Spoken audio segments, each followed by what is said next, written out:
2004, jovens de São João de Meriti, no Rio de Janeiro, participavam de oficinas de arte na Casa de Cultura da Baixada. Era o projeto Jornadas Culturais, que crescia e dava vez e voz a seus participantes. Desse grupo surgiram pessoas dispostas a pesquisar e saber mais sobre culturas africanas. Nasceu, então, da parceria da Casa da Cultura com a ONG Se Essa Rua Fosse Minha, a Companhia de Jovens Griots. Vamos conhecê-la melhor. Dizem que quando Olorum encarregou Oxalá de modelar o ser humano, o orixá tentou vários caminhos. Primeiro, tentou fazer o homem de ar como ele. Mas não deu certo, pois o homem logo se desvaneceu. Tentou fazer de pau, mas a criatura ficou dura. De pedra, ainda a tentativa foi pior. Fez de fogo e o homem se consumiu. Tentou azeite, água e até vinho de palma.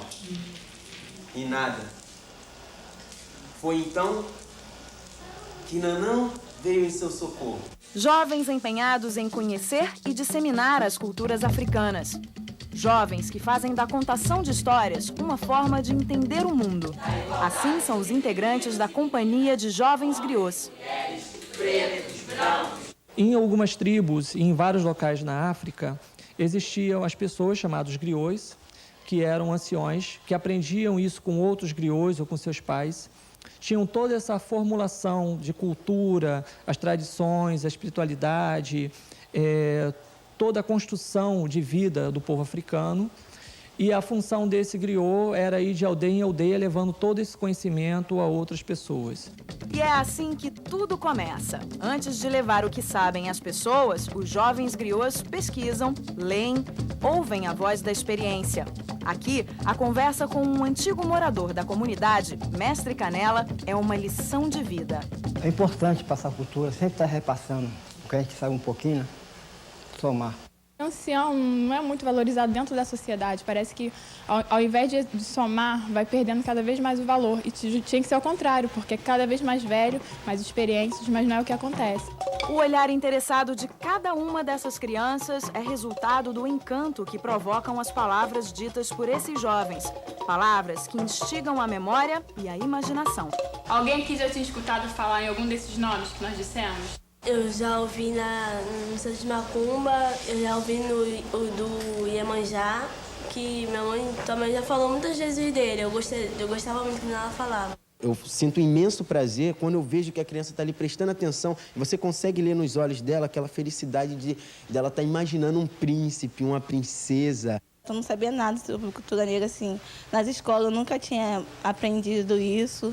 E assim, mudou mais, a gente valoriza a nossa cultura. A gente aprende muitas coisas assim, vai cada vez mais a gente aprendendo que a gente pode ensinar os outros alunos. E também tem muita convivência, assim, a gente fala sobre briga, não pode brigar, essas coisas. E também a gente tem muitos amigos aqui.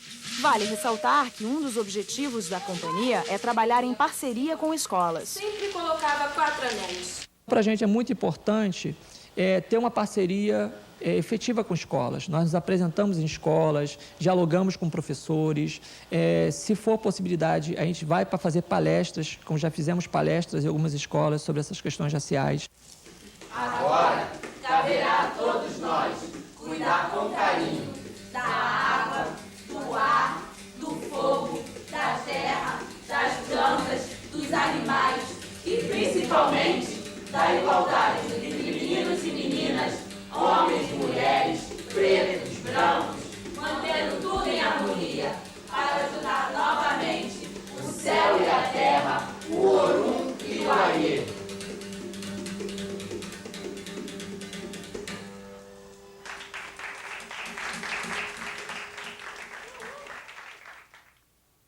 Bom, a gente viu aí no vídeo o trabalho dos jovens griots aqui do Rio de Janeiro, contadores de histórias, como a gente disse logo no início, antes de exibir a reportagem. Temos aqui um e-mail do NTE de Goiânia, da pergunta da Magda, que também faz menção a essa questão da narração, dos narradores de histórias. Ela diz, Abdu, como dizer que a tradição de narrar mantém sua força se a autora Nelly Moraes coloca que não temos mais os contadores descendentes dos narradores tradicionais? Como, então, os narradores mantêm seu público cativo? Primeiro, eu quero emendar essa pergunta anterior, antes de termos visto esse grupo de griots que estava apresentando. Alguém nos ligou e dizia como trabalhar com contos nas salas de aula. A experiência que eu carrego, primeira experiência que eu tenho com contos, ela foi, aprendi a contar histórias ouvindo elas. Eu nasci numa aldeia do norte de Angola, a aldeia do Pombo, e o meu avô materno é um Soba. Soba é uma autoridade tradicional. E, neste caso, eu como angolano, nós não temos a palavra de griot. Não existe griot para nós, abaixo do Equador da África não existe o conceito griot. Quer dizer, o conceito griot existe, mas a palavra não existe. Nós temos o Soba, que é uma autoridade tradicional, assim como o príncipe, segundo Maquiavel, tinha que aprender a manusear a espada, de igual modo o Soba tinha que aprender a manusear as palavras, a narrar. E, neste caso, um dos ofícios do Soba, e como a outra autoridade da aldeia, que se chama Ngangamvuala, que seria o doutor do intelecto, neste caso eu como Bakongo, angolano, estou me referindo a uma estrutura dos nossos povoados, o Ngangamvuala é também um contador de história legítimo, e isso passa-se de geração em geração. Resumindo, eu tenho por formação um contador de história, sou neto de um Soba e fui preparado a me tornar um contador de história. Não é que alguém me disse que amanhã você vai contar história. Hoje, como adulto, quando eu assustei, eu estava sentindo fome, necessidade de contar essa história.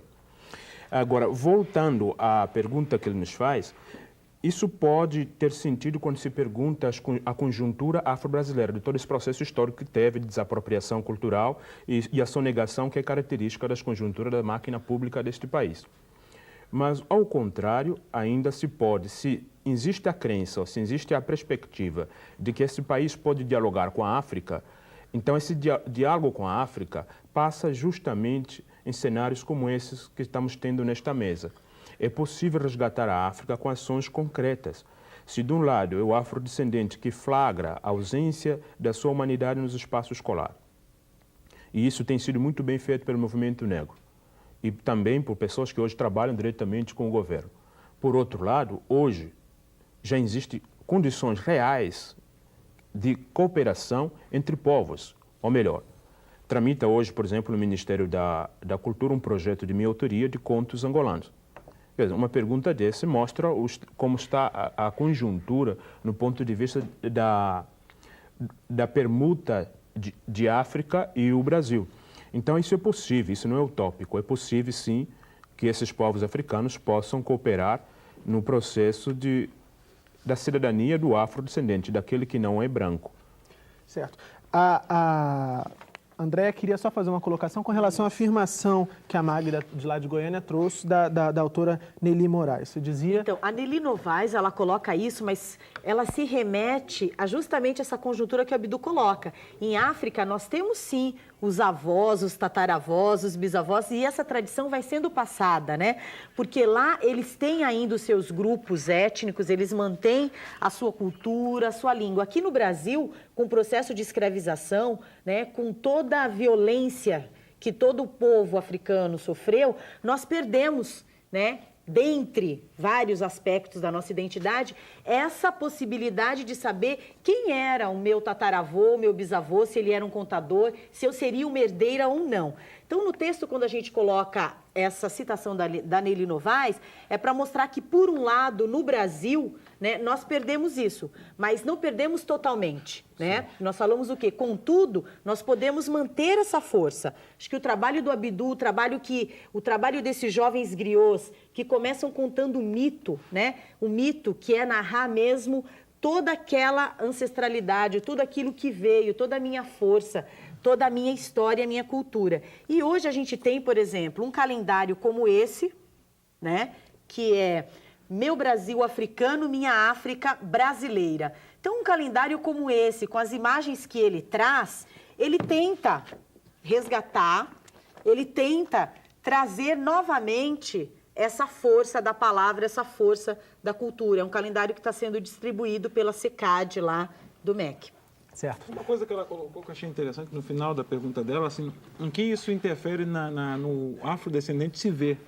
Porque é uma coisa terrivelmente chata eu sei porque eu senti isso quando era criança, né? É você não se ver na educação.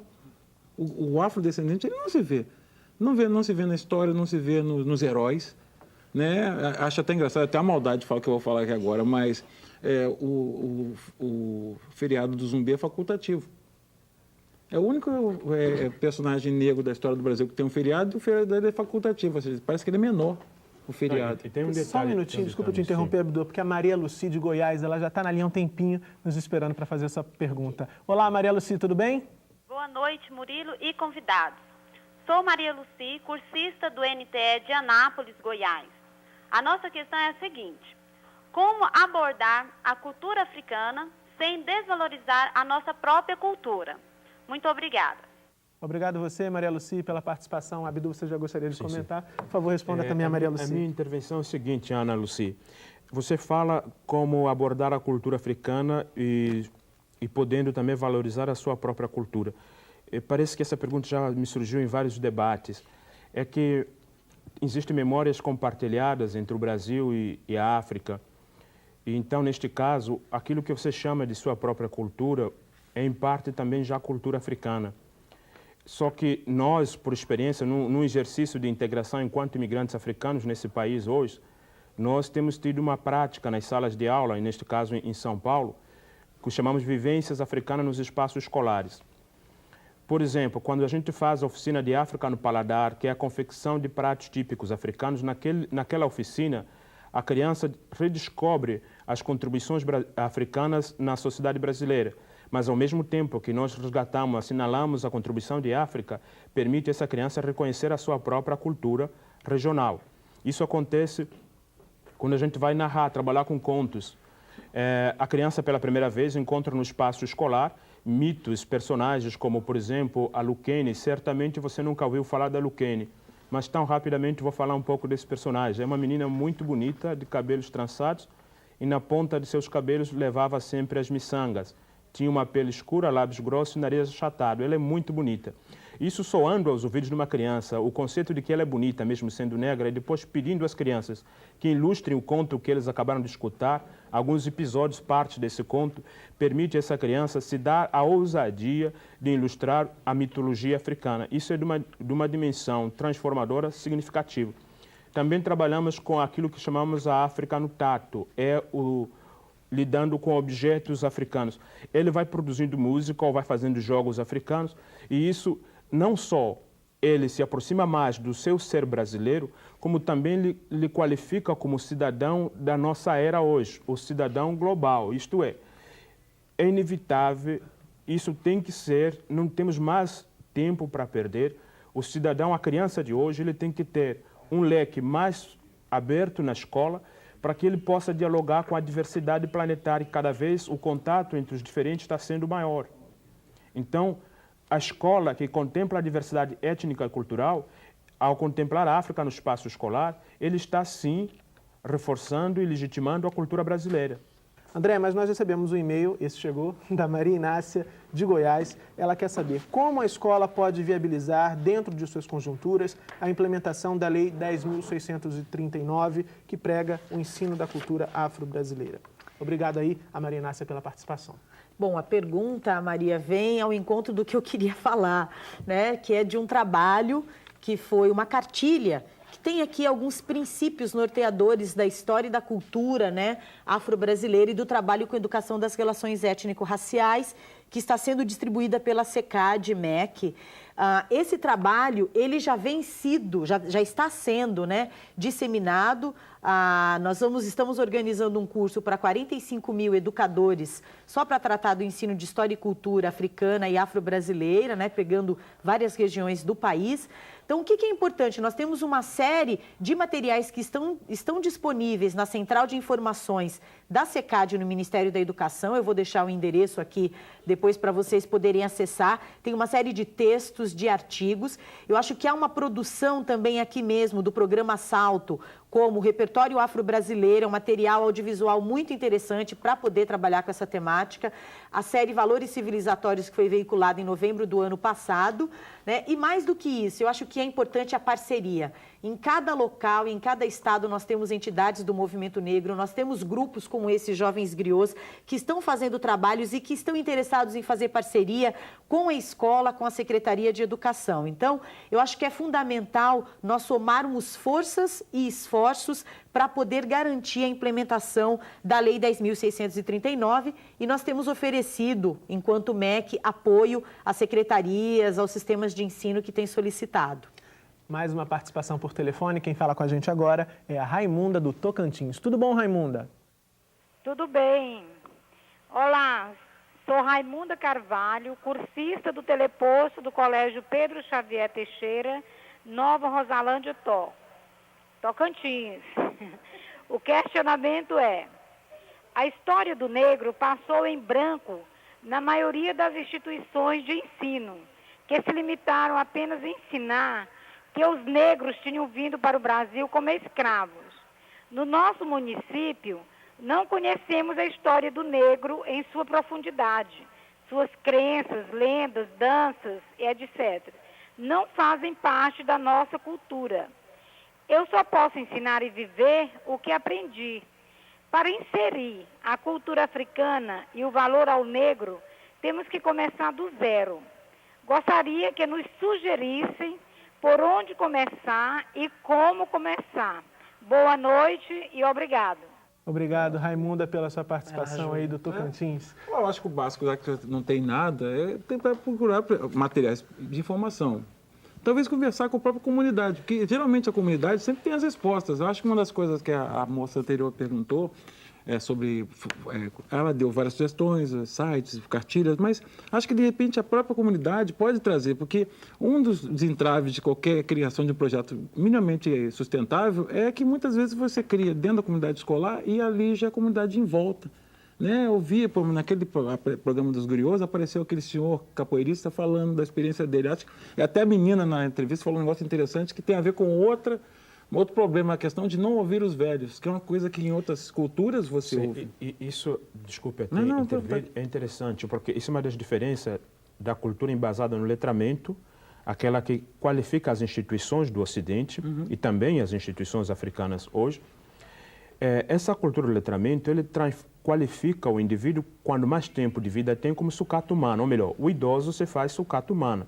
Nas tradições orais, que é um dos focos nossos, o idoso ele passa a ser uma biblioteca viva, aquele cujo tempo de vida lhe permeou com experiências que são fundamentais para a nossa própria qualidade de vida, a qualidade de felicidade. A pergunta que ele nos faz aí, eu imagino o seguinte: o espaço escolar brasileiro, como um espaço hegemônico, predominante de cultura ocidental, ele tem em seu círculo, essa escola brasileira, memórias africanas ainda preservadas de forma intacta. Até nós, africanos, eu, por exemplo, acabei de flagrando manifestações culturais africanas preservadas, muito bem preservadas no Brasil.